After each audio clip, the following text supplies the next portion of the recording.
So, while Korean fried chicken is undeniably delicious, I'm going to try making my favorite Japanese dish, Karaage Chicken.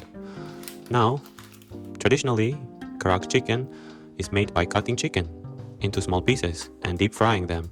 However, I prefer to keep the chicken thigh intact. The most important thing in making Karaage Chicken is that it should have a strong ginger flavor, so make sure to add plenty of minced ginger along with minced garlic, soy sauce, and mirin.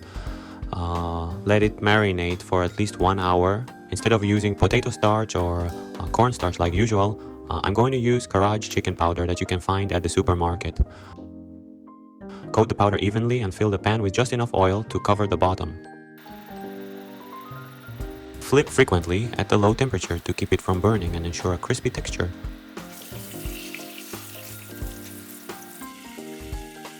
Slice it for easy eating.